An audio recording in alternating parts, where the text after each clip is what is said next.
Um, South Africa is a movie. We live in a drama. It's a series. Every day you will be shocked by something new. Yes, obviously we know that there's some South Africans who do it. But it's worse when it's done by people who come from outside of South Africa. And when I say worse, don't take me out of context and think maybe the worst means this one is better. Nothing is better. The South Africans who do this nonsense are animals also. But I'm saying it's another level of worse when it's someone who comes from outside to do these things to South Africans. You know, it's very, very unlikely you will ever hear that a Sangoma from South Africa or someone from South Africa went to Mozambique to kidnap people and use them for muti. You will never hear things like that. And we have Sangomas here in South Africa. You know, but you will never hear issues in Mozambique telling there's a Sangoma from South Africa in Mozambique who's kidnapping people in Mozambique. You will never hear things like that.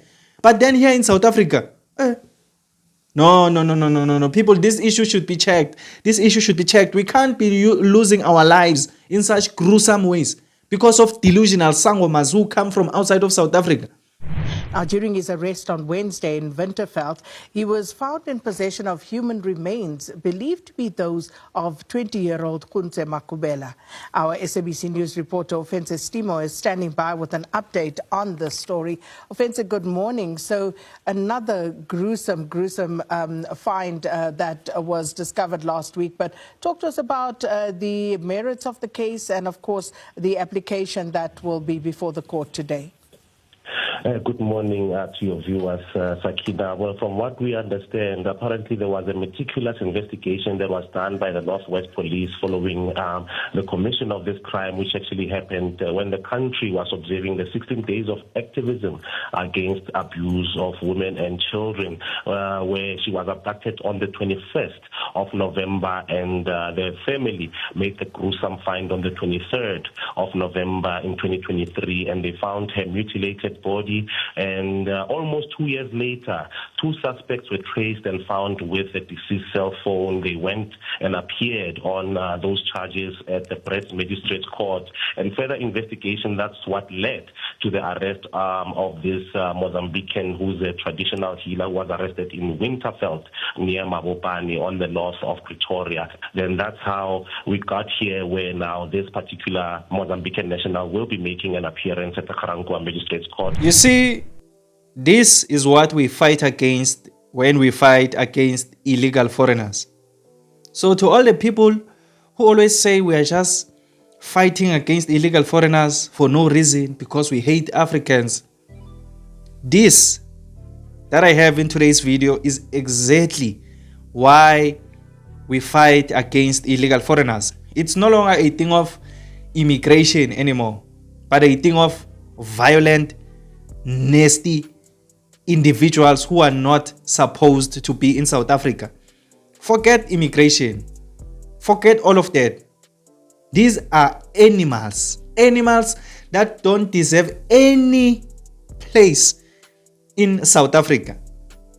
And if you are going to blame us for fighting against such animals in our country, then you are also an animal, if I can say it. Because if you are going to have a problem with us as South Africans fighting against illegal foreigners who are busy doing things like this to our sisters, then you are also part of the problem. You are also an animal. A person decides to jump a border from Mozambique and come to South Africa to kidnap our sister, only to go and mutilate her.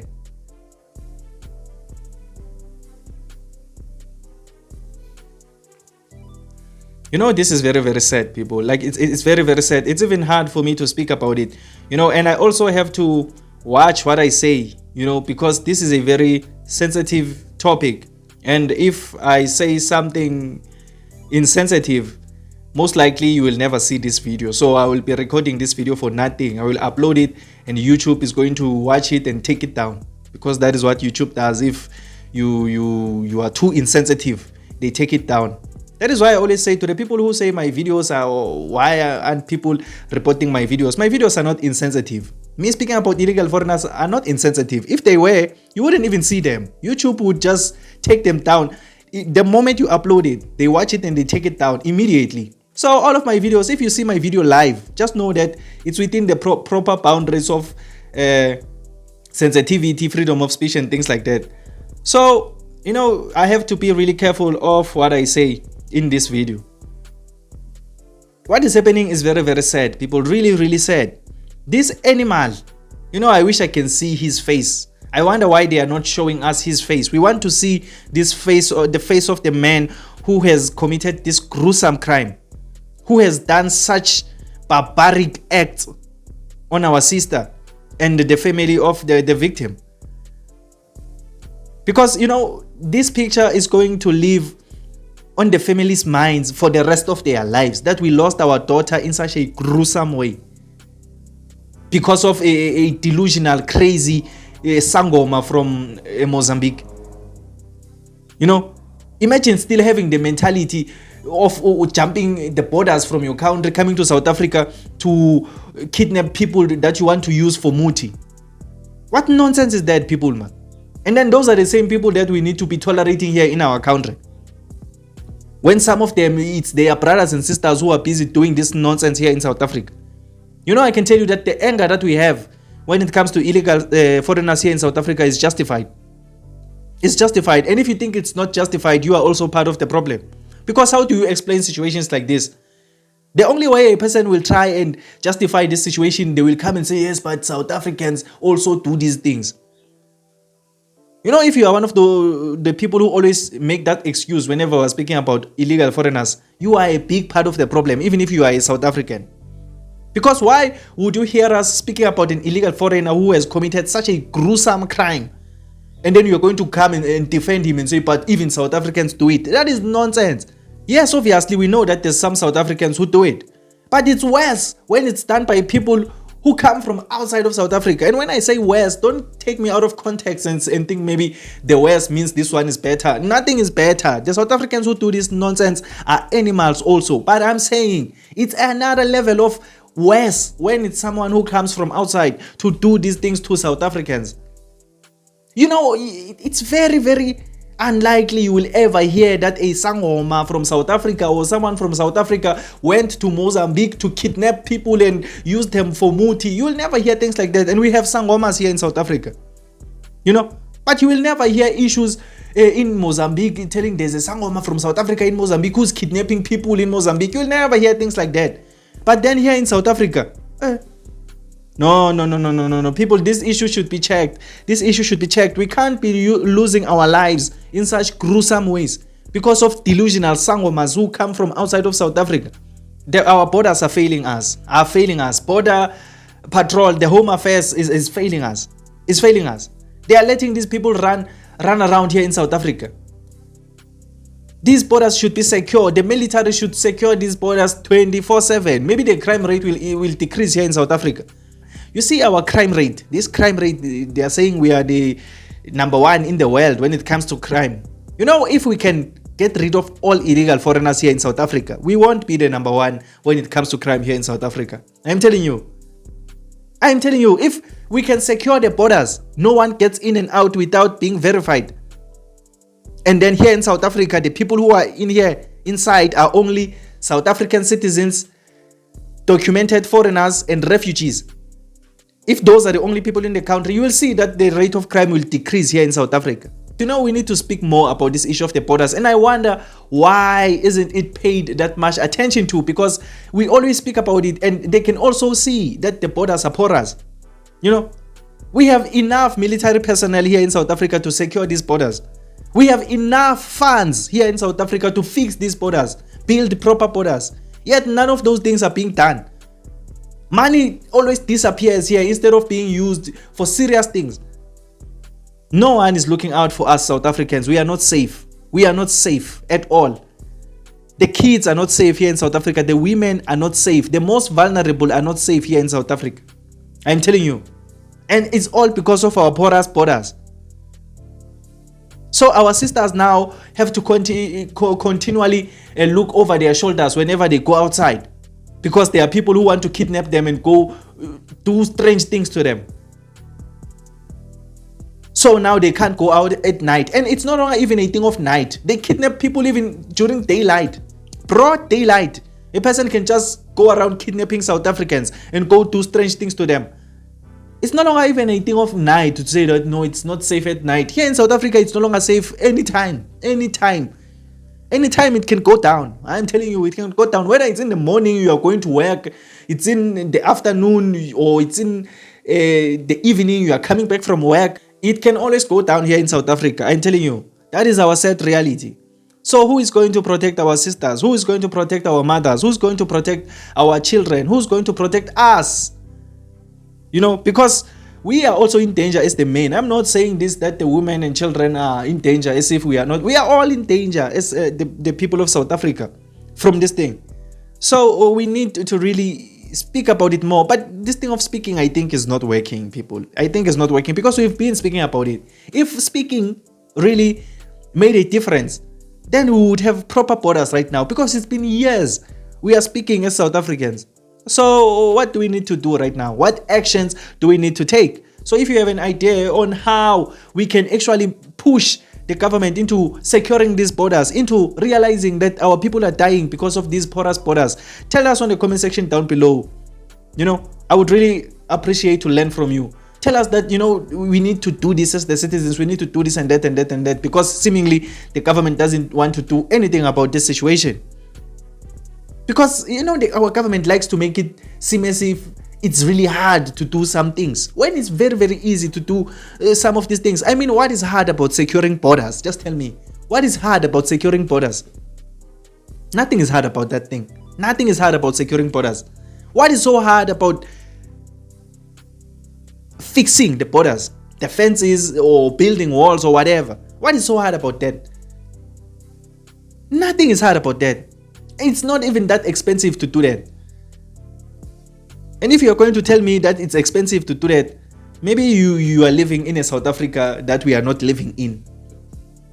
If you think we cannot afford to do that, are you talking about the very same South Africa that billions disappear each and every year? Billions disappear, millions disappear, hundreds of millions disappear each and every single month. Is that the South Africa you think can afford to build proper borders? Don't be patronized by these people who always tell you that there's no money to do this. There is money to do those things. It's just that money is allocated into nasty things and corruption. That's all. So it's really, really sad to see that our government is not prioritizing even the most vulnerable in the country.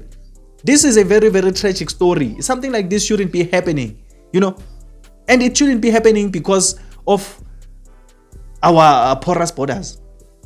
Maybe it can happen based off of other reasons, but it shouldn't be because people came into South Africa illegally to do as they please. A person can come and kidnap someone here in South Africa, take that person back to Mozambique, and no one will ever notice that a person came to South Africa to steal another person and take them back. Just imagine that level of freedom to do crime. People, we are on our own. I'm telling you, we are on our own as South Africans. It's really, really sad. And then there's going to be all these twisted narratives against South Africans whenever we fight against these illegal, dirty animals. We are always the bad guys, but we don't do any of these things in other people's countries. But you see this situation right here. I'm telling you, there is some people, instead of focusing on the Mozambican man who committed this gruesome crime, they are going to focus on South Africans who are fighting illegal foreigners. I'm telling you, they are going to ignore this issue. They are going to ignore it as if they don't understand why South Africans are fighting against these types of people, and then push a narrative against South Africans. And the sad part about it is that there are South Africans who are believing those narratives. On top of believing them, some of them are even pushing the same narratives against South Africans. Now that one is very, very sad. Every time when I see a South African fighting against another South African because of illegal foreigners, that's a very, very sad picture for me. Mark my words, I can tell you, if we can get rid of all illegal foreigners here in South Africa, the crime rate won't be this high. Me personally, my stance on this thing, I can tell you that most crimes here in South Africa are committed by people who come from outside. Most crimes. Yes, South Africans are criminals. South Africans do all sorts of nasty things. But I can tell you that they are outnumbered by the criminals who come from outside of South Africa. And if we can get rid of those people, it's going to be easy for us to notice all of these dirty South African criminals and get rid of crime completely. But then if we are going to say we are focusing on eradicating crime here in South Africa, and then we leave illegal foreigners to run rampant and do whatever they want here in South Africa, it's the same as just taking one step forward and two steps back. We are just going back. You are not going forward. We need to get rid of these illegal foreigners and the illegal activity that they are busy doing. And then after we have that space, we can then focus on eradicating the whole crime. These other South Africans who are busy doing crime here in South Africa. And I'm not saying this to say that we need to ignore these South Africans first and just focus on illegal foreigners and leave South African criminals. No, criminals should be focused on as a whole. But then the priority should always be directed to these ones who are worse. They are worse because they came to South Africa illegally. There is an urgent need of immigration law enforcement here in South Africa. A need. That is why I said it's crazy to me that the government sees what's happening here in South Africa, yet they are not enforcing the proper immigration laws in the ways that they are supposed to be enforced. So that is just what I had in this episode of The Spotlight. So tell me on the comment section down below, what do you think about this whole situation? This very, very gruesome, sad situation. But then if you just enjoyed this video or you learned something new, please leave a like and subscribe to this channel. I would really, really appreciate it. My name is Emmanuel and this is Mzansi University, the place where we transform lives through knowledge and information. Let's meet again on another video.